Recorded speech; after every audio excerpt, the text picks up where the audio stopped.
ڈالروں کی اب یلغار.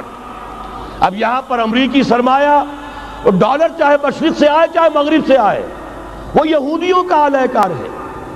آپ نے اگر $1 نوٹ کا اگر کبھی نقشہ دیکھا ہو، اس کے اوپر جو سگنیا بنا ہوا ہے، جو نشان ہے، وہ کیا ہے؟ پیرامڈ، احرام مصر. یہ کن کے لیے اہمیت رکھتے ہیں؟ ہزارہا یہودیوں کا خون اور ان کی ہڈیاں ان پیرامڈز کے تلے دبی ہوئی.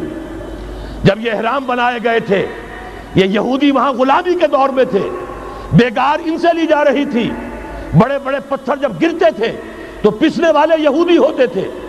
یہ ان کی اپنی جیسے ہولوکاسٹ، جیسے انہوں نے اس کو اپنا سمبل بنایا ہوا ہے، اسی طریقے سے پیرامڈ، مصر کا پیرامڈ، یہ گویا کہ ان کے اس زوال کا ایک نشان ہے.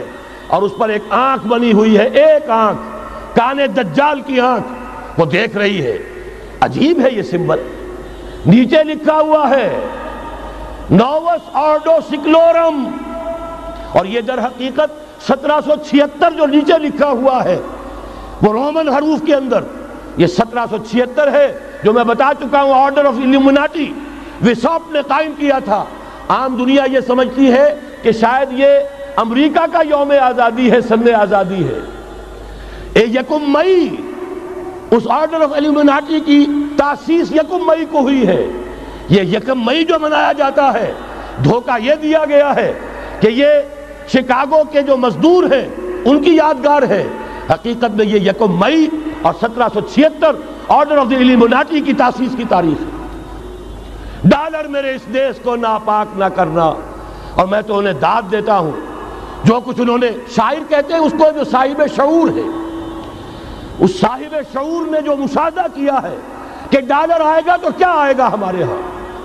میری تو فکر کے اندر رچ بس گیا ہے. پاکستان کے بارے میں جب کہا تھا اے آندھیوں سنبھل کے چلو اس دیار میں، امید کے چراغ جلائے ہوئے ہیں ہم. ہماری امیدوں کے چراغ ہے یہ. اسلام کا گہوارہ بننے والی ملک ہے یہ. اس کو ہم نے قائم کیا تھا اسلام کے لیے. یہ آندھیاں نہ چلیں. اس ملک کو ہم نے اسلام کے چراغ جو ہے ہم نے اس میں روشن کیے ہوئے ہیں. اے آندھیوں سنبھل کے چلو اس دیار میں، امید کے چراغ جلائے ہوئے ہیں ہم. بہرحال یہ تیسرا سیلاب ہے، ننگی سرمایہ داری، جس کی پھر لعنتیں ہوتی ہیں. ایک طرف فقر، ایک طرف احتیاج، ایک طرف بھوک، ایک طرف دولت کے انبار. پہلے بھی ہمارے ہاں فرق کم نہیں ہے، لیکن اب جو ہوگا، اگر یہ بات پوری ہو گئی تو وہ ننگی سرمایہ داری. اور سرمایہ داری ہی در حقیقت یہود کا سب سے بڑا ہتھ کنڈا ہے. یہ بینکنگ کا نظام، یہ سارا کا سارا سودی نظام، یہ IMF، یہ ورلڈ بینک، یہی تو ان کے سب سے بڑے ادارے ہیں. تو واقعہ یہ ہے کہ 3 طرف سے ہم پر حملہ ہو رہا ہے. اور یہ سود کے بارے میں کیا کہا تھا اقبال نے؟ از ربا آخر چمی زائد فتن.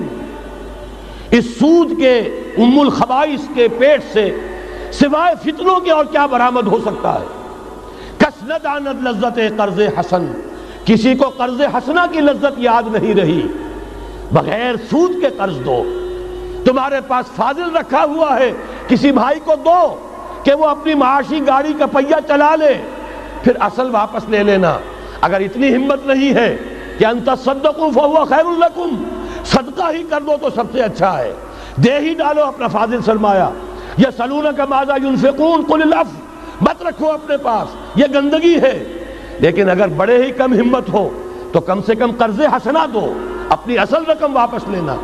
کس نہ داند لذت قرض حسن. از ربا جاں تیرا دل چو خشت و سنگ. اس لیے کہ سود کے ذریعے سے انسان کے اندر تاریکی پھیل جاتی ہے. دل جو ہے اینٹ کے مانند، پتھر کے مانند سخت ہو جاتا ہے، کٹھور. ثم قست قلوبکم فہی کالحجارۃ او اشد قسوہ.